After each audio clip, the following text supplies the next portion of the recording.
You're listening to All Things Video, the podcast dedicated to uncovering the past and charting the future of the online video ecosystem. You're listening to All Things Video. I'm your host, James Creech, and today's guest is Tom Pick, a B2B marketing consultant and founder of Webbiquity. Tom, welcome to the show. Thanks for having me. Great to be here, James. Yeah, glad we get to chat today. I thought we'd start off and learn a little bit more about your journey. How did you get your start in marketing? So, 18 or 19-year-old Tom, I had no idea what I wanted to do with my life. Literally none. I was like, something in technology was about as close as I could come to what I wanted to do. So, went to college, switched majors 4 times, ended up with a major in engineering and a minor in English literature. So that's how confused I was, which of course led me into tech writing. And so I started as a tech writer at a company that developed digital pre-press equipment.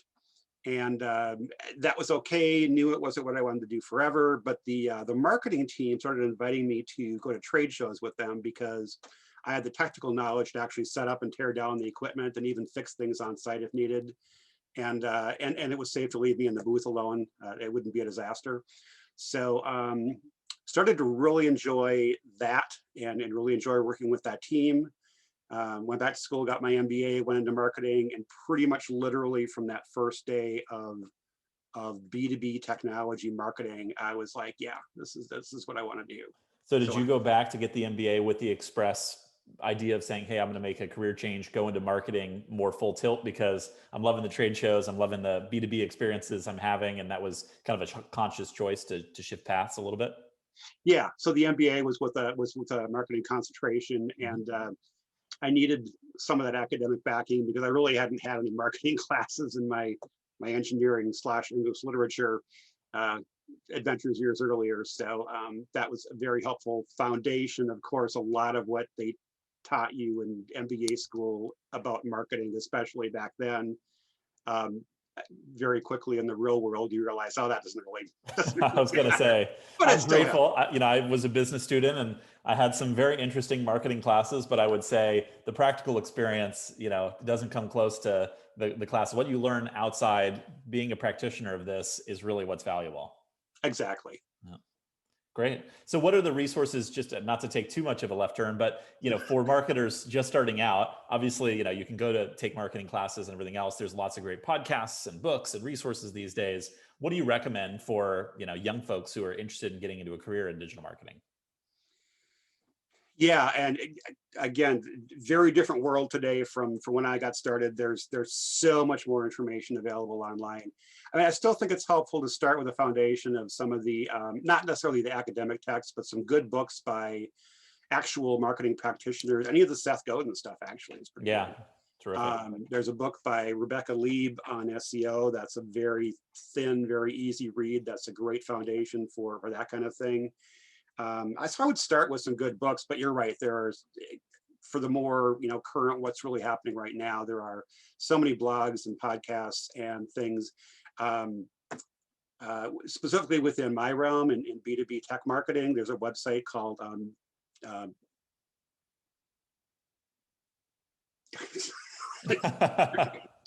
That's okay. It's Thursday. We're all fighting our way to the end of the week. B2B Marketing Zone, sorry. Yeah. Mental blurb there. Anyway, that's a great, it's a sort of a content aggregation site. So there's like 200 bloggers, B2B bloggers that contribute. So there's just a ton of content there from, some of the best thinkers in that space today. That's fantastic. And that same company actually has some similar sites for like HR technology and e-learning technology and a couple other things. So there's those kinds of sites, those aggregation sites are a great place to kind of browse and see what's happening and grab onto a lot of great sort of very current thought leadership content in a very timely way. Very good. And I know you do a lot of that work yourself, right? Both on the Webbiquity side and then also in some of the writing and work that you share. So let's talk a little bit more about Webbiquity, which you founded in early 2017. What was the original inspiration? Well, so I spent about 10 years with an agency. After I spent about 14 years in the corporate marketing world, and then about 10 years with an agency. So I was doing a lot of consulting kind of marketing work with B2B tech companies and really enjoyed that. was briefly lured back into the corporate world. Very bad fit. Company wanted me to relocate. My wife had no interest in moving.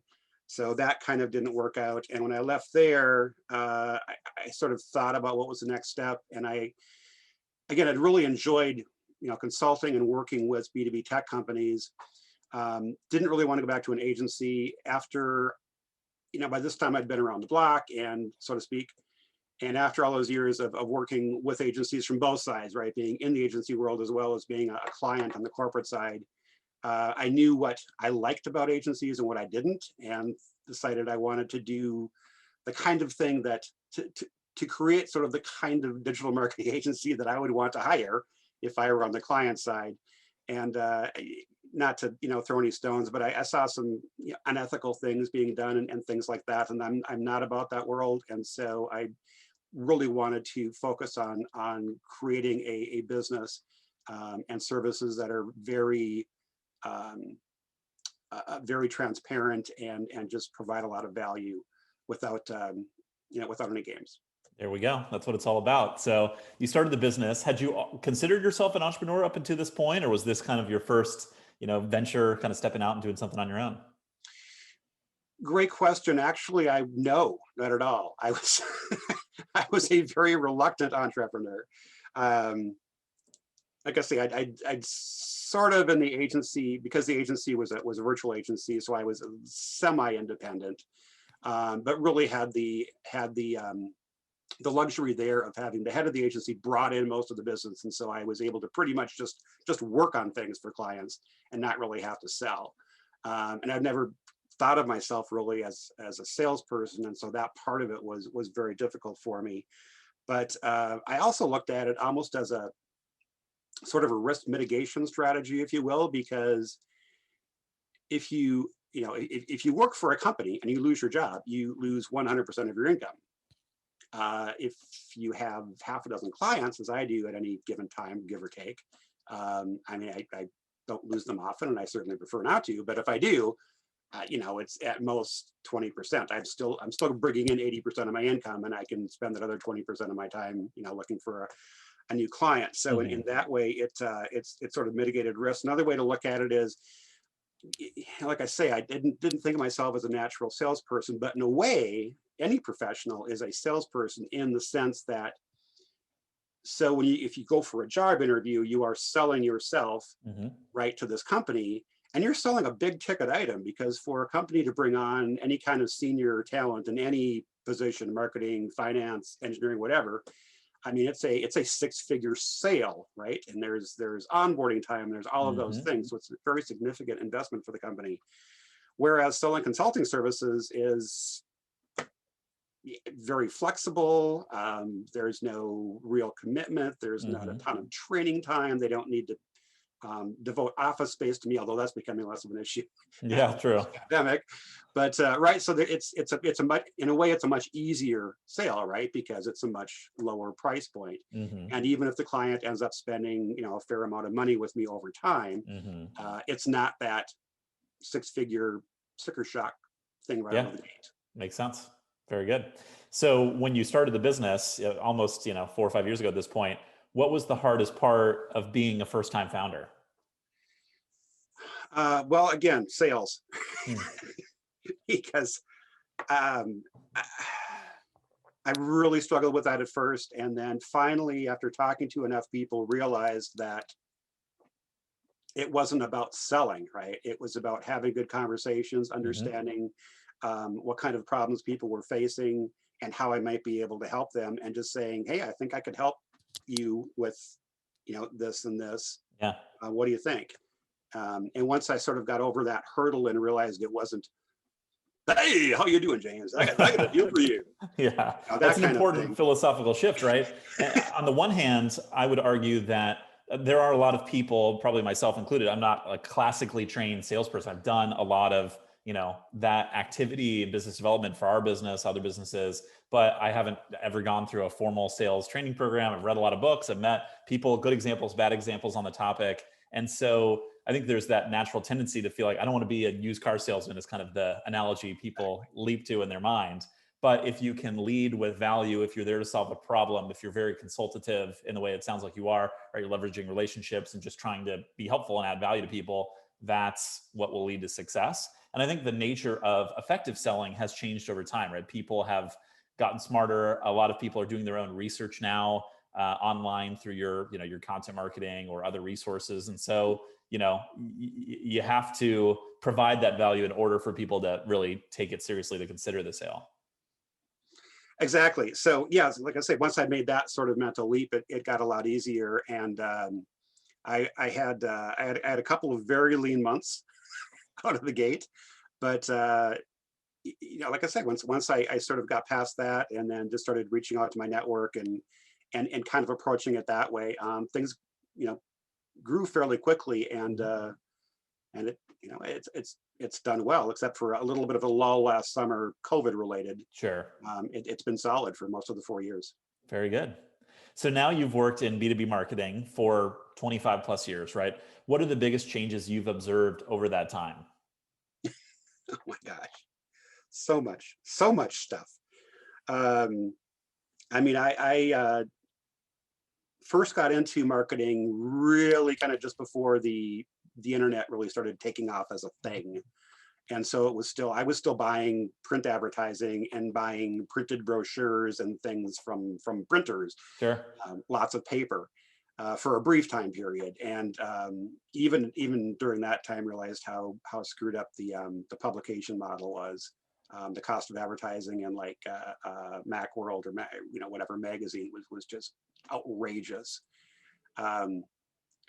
The internet obviously changed those economics completely, but that was sort of one of the first things.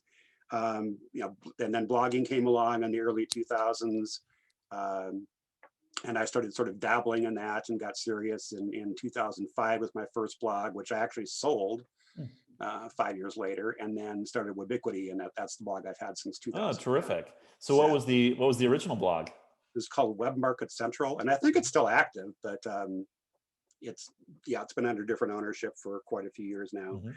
Mm-hmm. Social media in sort of the late zeros, right, started to take off, and that was very interesting. I was fairly early on Twitter and some of those places, and that we could talk a little more about that, but that was kind of an interesting ride. And of course, I'd say kind of the 20-year evolution of SEO, right? Because SEO has existed for basically as long as search engines have, which was late 90s. And watching it go from really a game of trying to fool the search engines, right? Which is what it was initially. Keyword stuffing and white text and hiding text behind images, and all those ways we can fool the search engines. And then they got smart to that. So then it was links. Link farms. There were hundreds of web, quote unquote, direct business directories that were nothing more than places to add links, and then the search engines got smart to those. So it's evolved, and it's become a much better practice really over time, because it's gone from that kind of a little bit sleazy kind of manipulative thing to really today. You can't possibly outsmart the search engines. You have to give them what they want. And what they want is to be the best answer for any query. And so there's no secret, there's no trick anymore. It's just, how do you do that? How do you be the best answer for the people who are looking what it is you have to sell? And so it's a much better place to be today. It again, for a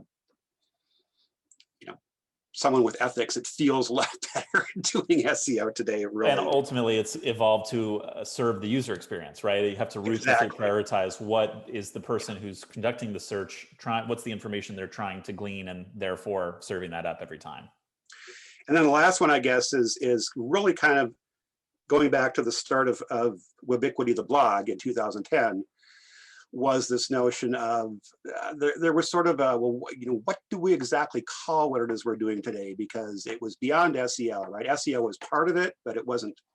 There was more to it than that. There was social media was part of it, so SEO and social, okay, but there's more to it than that. So kind of, what is this thing called exactly? And I started using the term WPO for web presence optimization, which is really sort of bringing all that together, search and social and influencer marketing and being on different platforms. What we call PR would be part of that, right? Sort of bringing all that, how does all that work together and fit together to really make a company have as much online presence, as much online visibility as possible when someone is looking for, what it is they sell. And so that's kind of the concept that I've been evolving and trying to continue to make better and continually changing, just because the options change, right? The social networks change, the publications change, the vertical websites pop up, right? Things like that. The opportunities constantly change. So continuing to try to keep that up to date as a practice and also an approach to helping clients. Yeah, big time.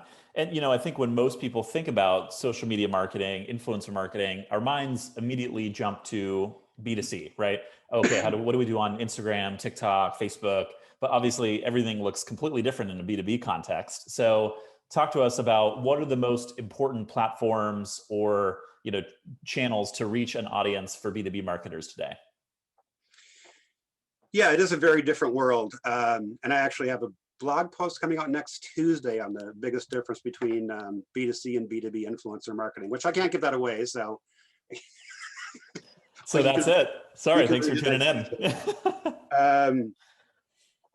No, so it's interesting. So, I mean, social media marketing as a concept, right? If you look at like Google Trends, when did that kind of take off? And it was right around end of 2008, beginning of 2009.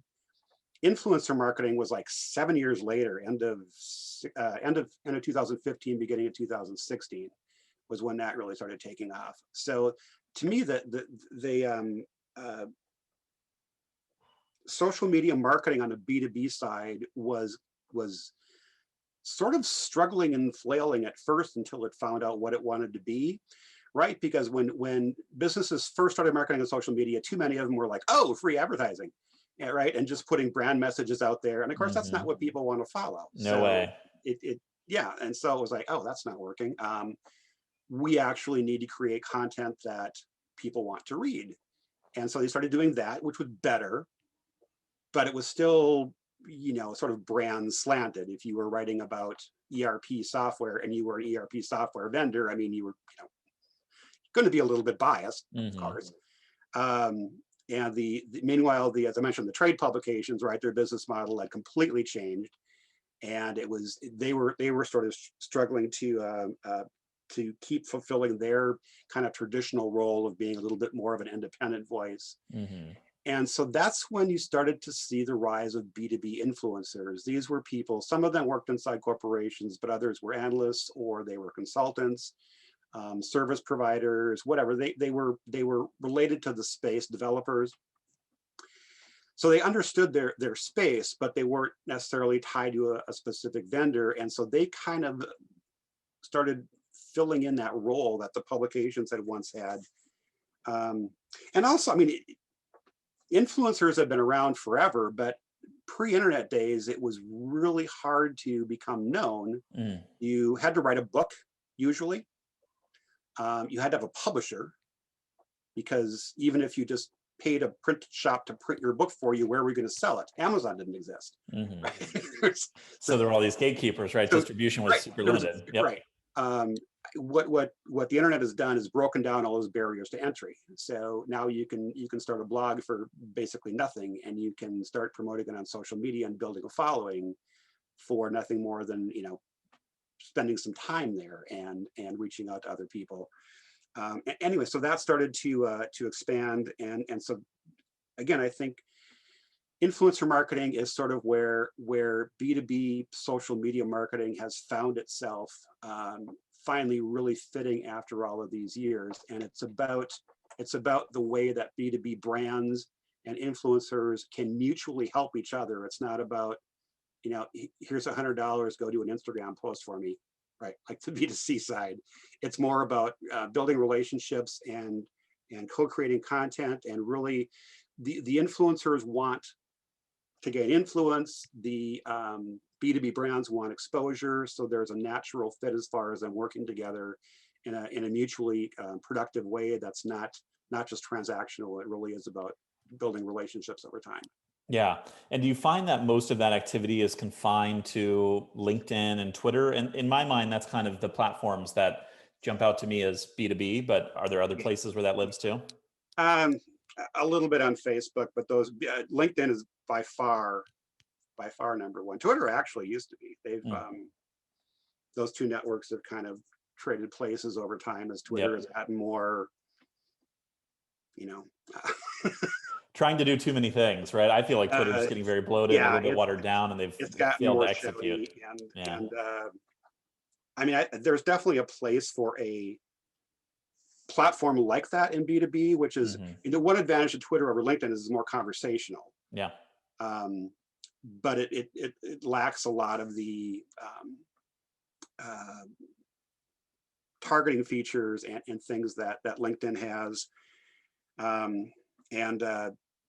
There isn't really, like I say, Twitter has kind of declined a bit. I mean, it's still valuable for B2B marketing and for influencer marketing in particular, but it's not what it used to be.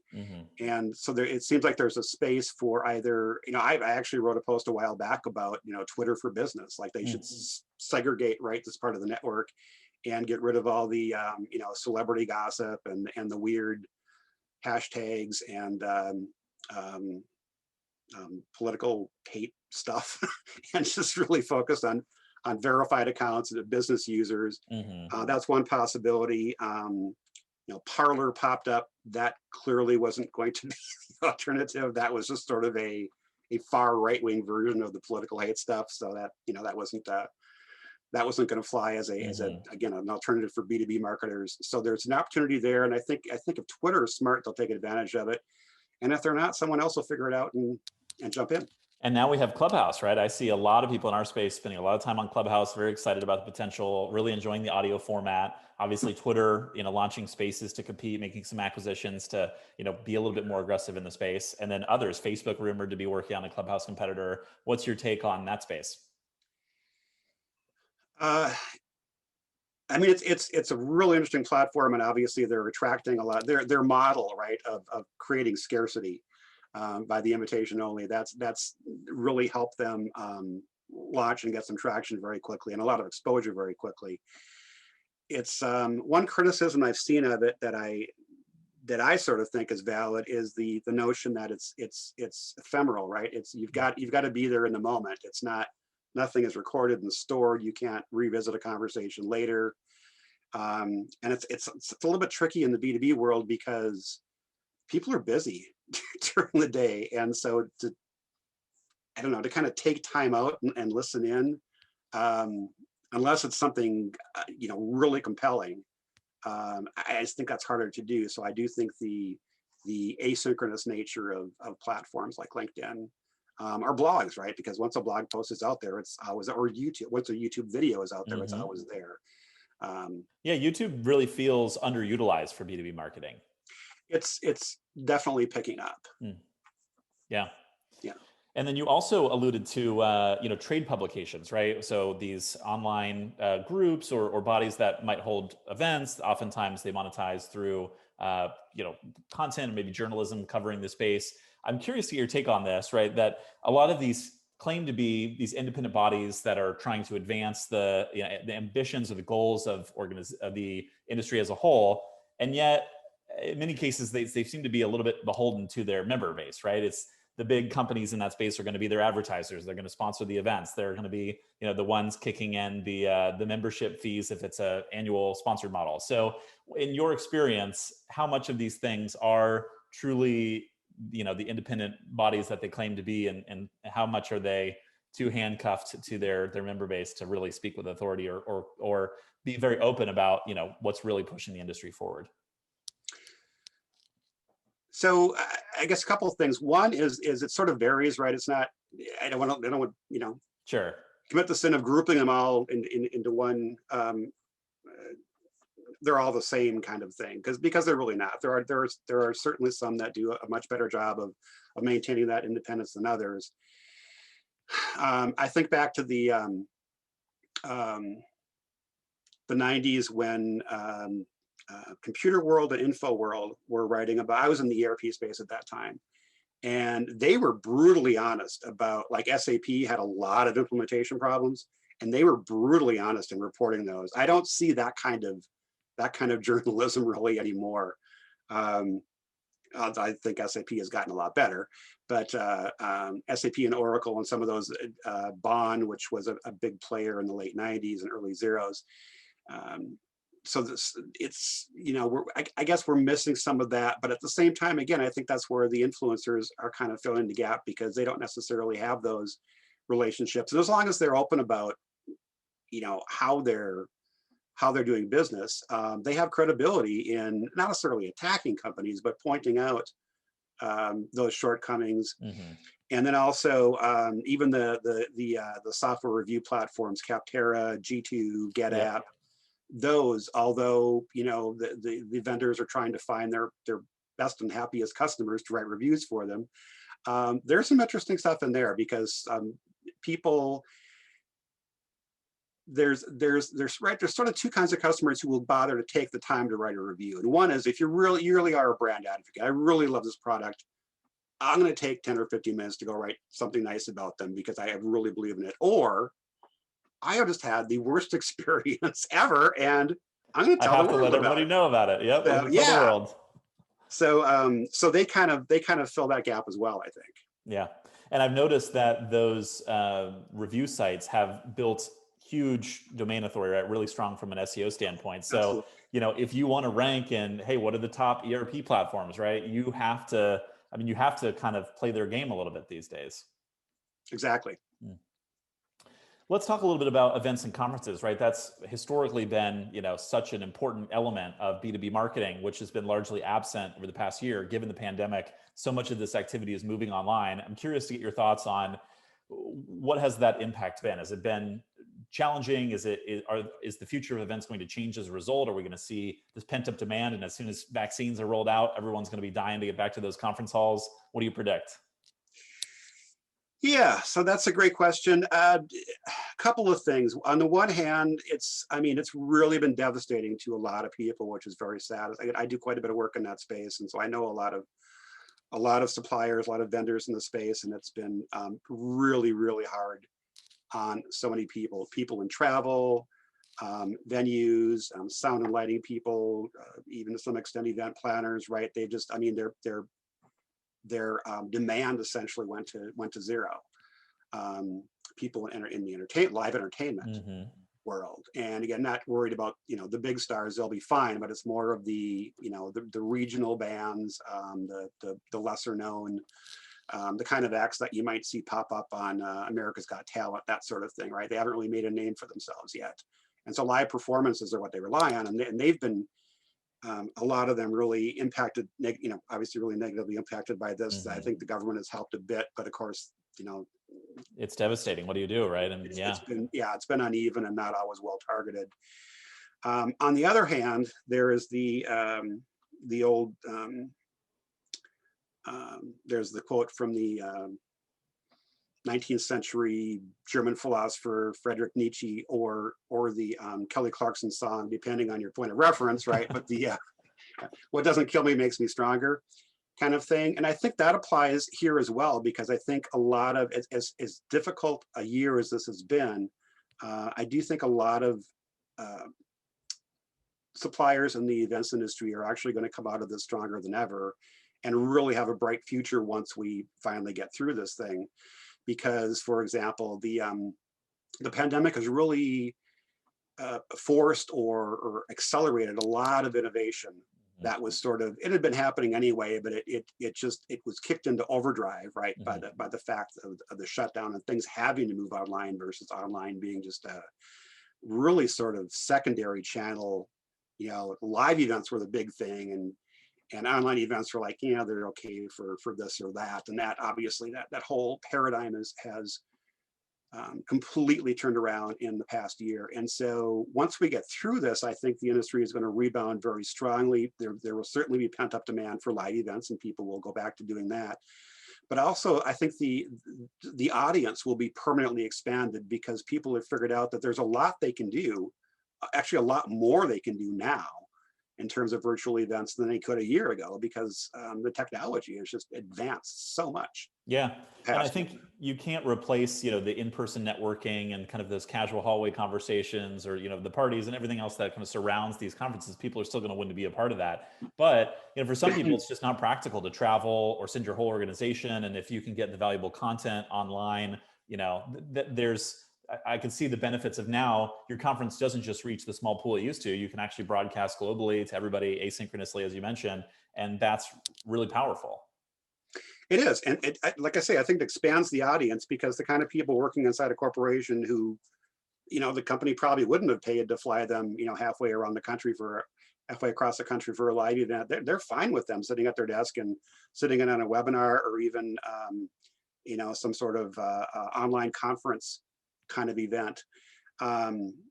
So it expands that audience. And also it's great for younger professionals who are, they're going to be the senior leaders someday, and they'll be going to those live events. But when they're just starting out in their careers, I think there's a lot of value in the online events, much more so today than a year ago or 2 or 3 years ago, right?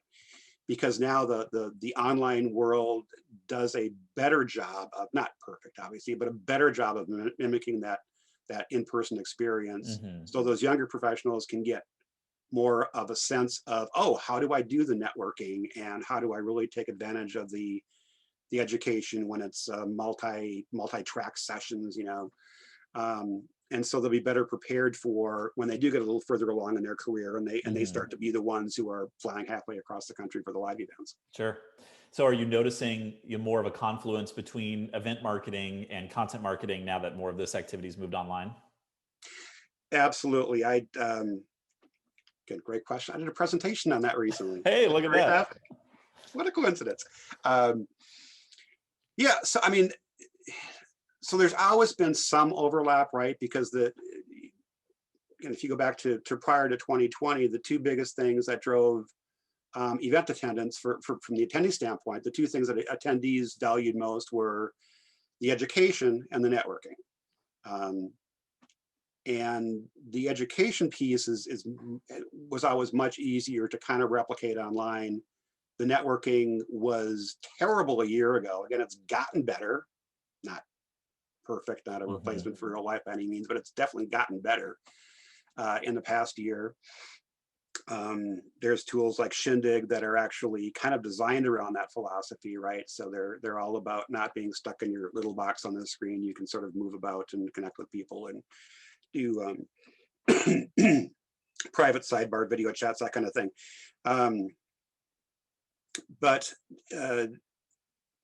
So there's always been a bit of overlap between the content and the event marketing people, but it wasn't necessarily really done strategically. It was a bit more opportunistic and kind of hit or miss.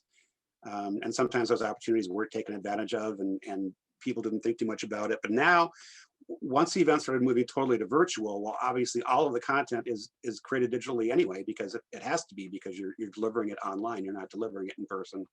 And so it's much easier to repurpose.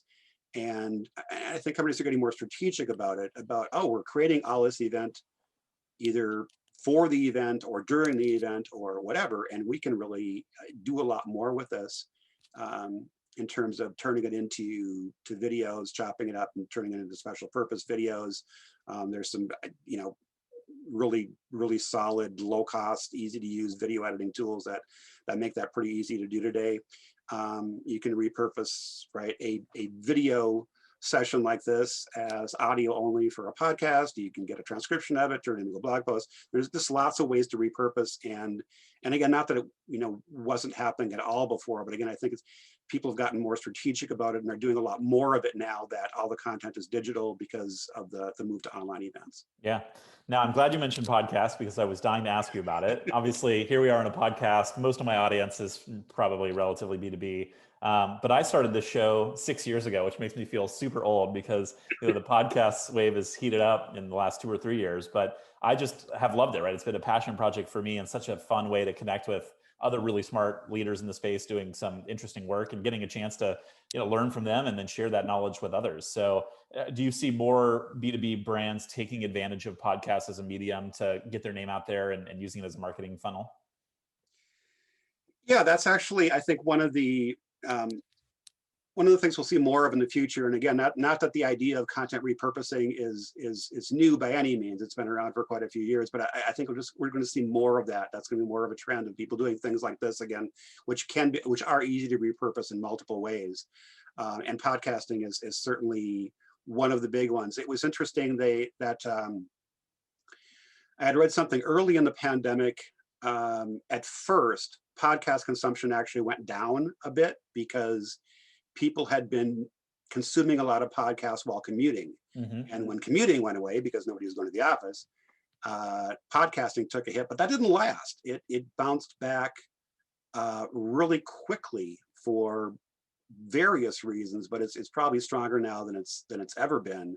And it's another channel and a great, and I would put it as part of that web presence optimization or WPO model that I talked about earlier. Podcasting is another component of that. If you want to get your content out there and work with influencers in the industry, I mean, that's another key, really another key channel for that kind of content delivery. Yeah, and podcasts are so great for multitasking, right? You can listen to a podcast while you're doing the dishes, or cleaning the house. Like there's so many other things that you can do when your rest of your attention is freed up. Exactly. Taking a walk, jogging, mowing the lawn. There we go. So what's coming next? If you had to make 3 predictions for the future of B2B marketing, what would they be? Okay, well, I just mentioned one of them, right? That I think greater use of repurposing in more formats is one. Another, I think, is a continued use of or a continued expansion of new networks. I mean, when was the last time you heard anyone get excited about, oh, I found this thing called Facebook and it's really cool what you can do there? And I can remember people saying things kind of like that years ago when it was, when it first went beyond the college phase and it started to be open up to the public, and people thought it was pretty cool. And now people are like, I stopped using Facebook and I'm fine with that, or I hardly ever go there anymore. The brand image has certainly been tarnished by some of the things the company has done, needless to say. So because of things, because of that suspicion of big tech, and especially when they give you good reasons to be suspicious of it, there'll be an expansion of new channels because people are trying to get away from that. They want to, and you mentioned Clubhouse, that's a great example. People want to explore new platforms, but also again, they don't like having all their data stolen, which kind of makes the success of TikTok confusing because that's even worse than Facebook. Do you think so? So are you in the camp that the TikTok data is being pilfered by the Chinese government, and we have cause to be concerned about the data they're collecting? I've seen a lot of reputable sources, Forbes, Wall Street Journal. I mean, it's not just Fever Swamp Media. There's a lot of credible sources that say, yeah, they really kind of are. So I wouldn't be comfortable with it, but yeah. But anyway, that's another trend I think is new channels. Oh, and I think the other one I was thinking of, I think we also kind of talked about already, which was just the expansion of events, because there'll be more. We're never going back to the place that we were a year ago.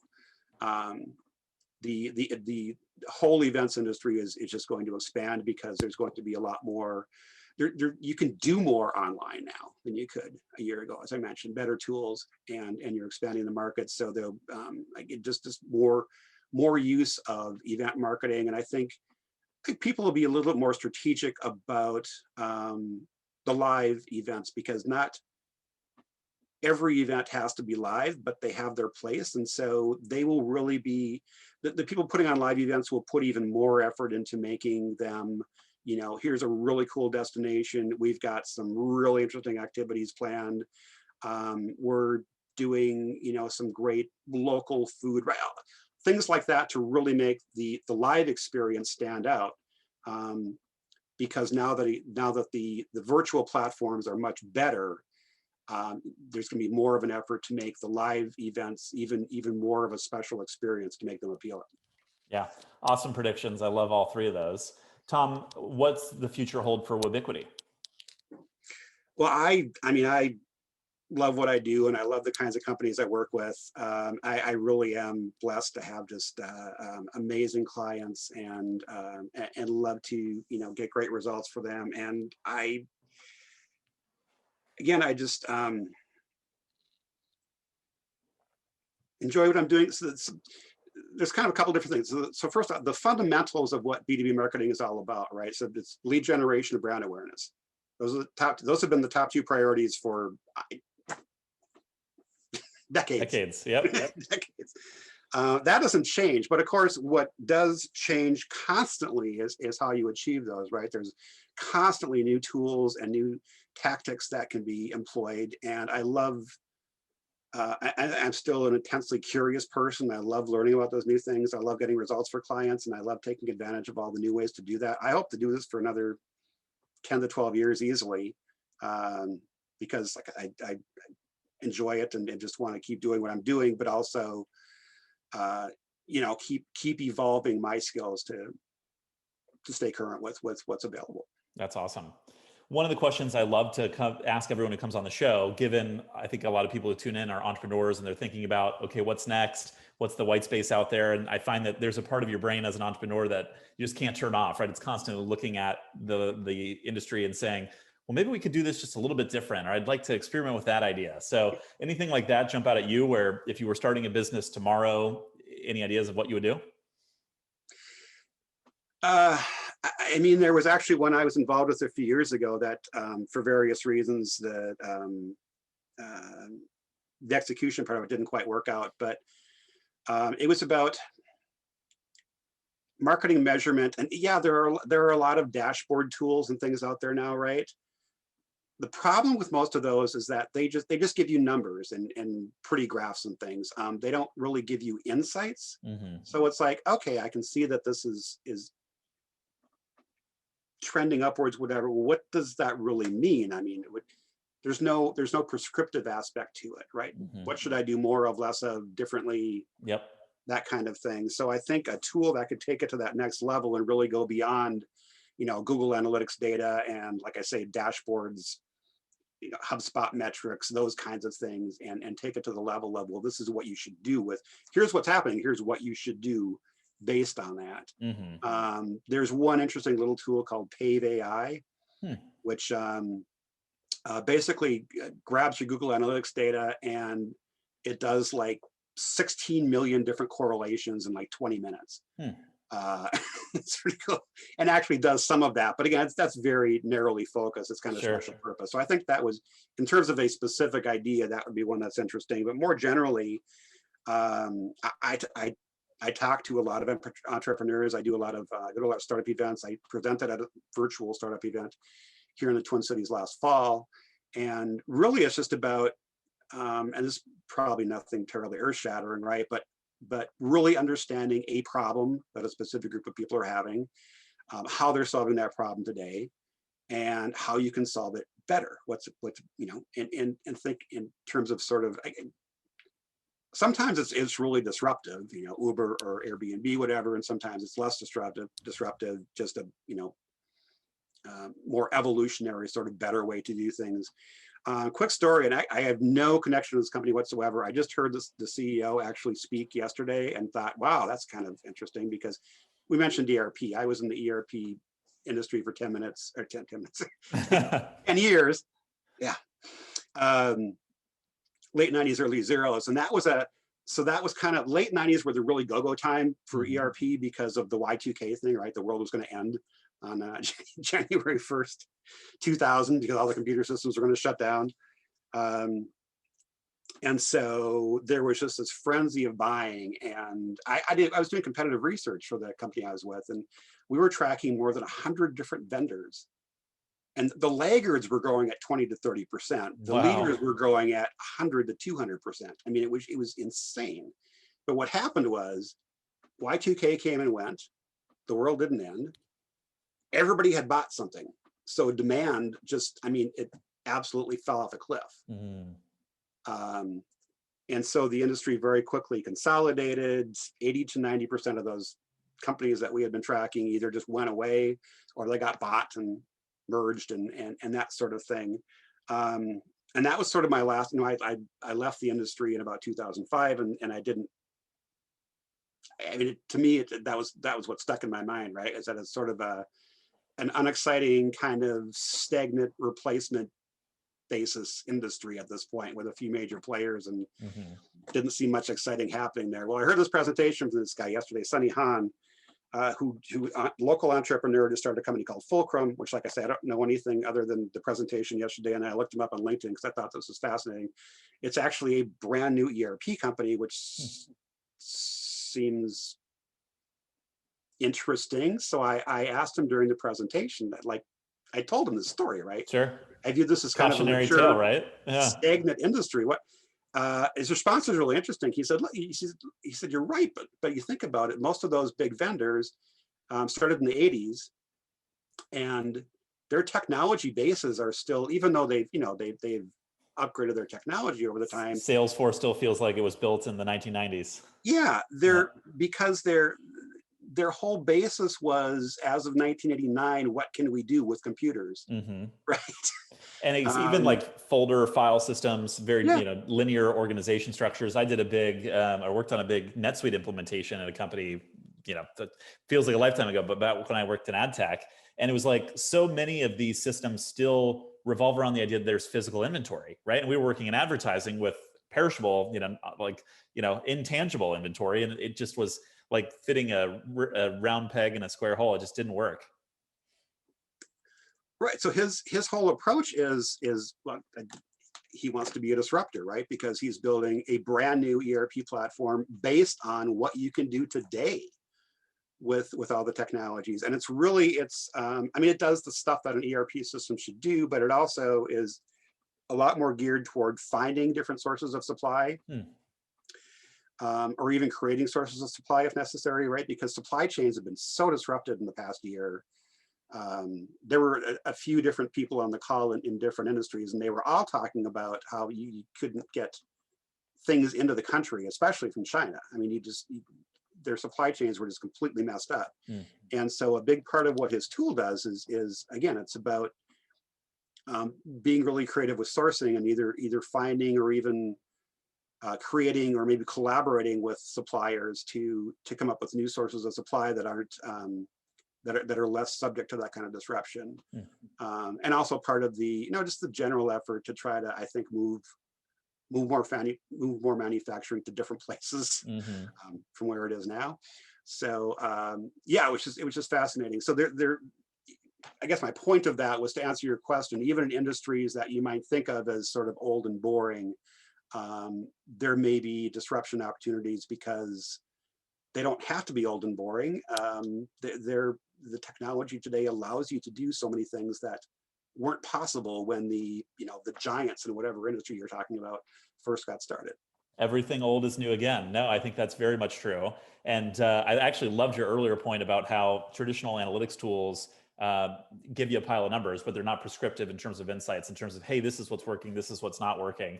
And I don't know if you know this, but my business partner and I are working on a new venture called Measure Studio, which is specifically doing that in social media analytics. So we have the same complaint about, you look at social publishing tools, social listening tools, there are some great solutions out there, but analytics or business intelligence specifically for social data is an afterthought, right? It's like, here is the data presented much the same as you would see in your backend native platform analytics, but how do we go a step further and dig a layer deeper to say, this is what's working. Every time you have, your dog in the picture does really well, or every time you use this content format or this host, like your content is exploding. So we are tackling a very small portion of that industry, but I 100% align with that there's so much data now that you don't have time to wade through it. And a lot of people aren't data literate to the point that they know SQL and can do queries, and it's expensive to build out your own data tables and pipe that into big systems.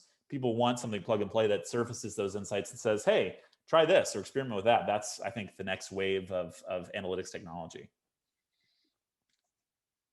I would say great minds think alike, but that would that might sound conceited. So no, I told you it was a great idea. There we go.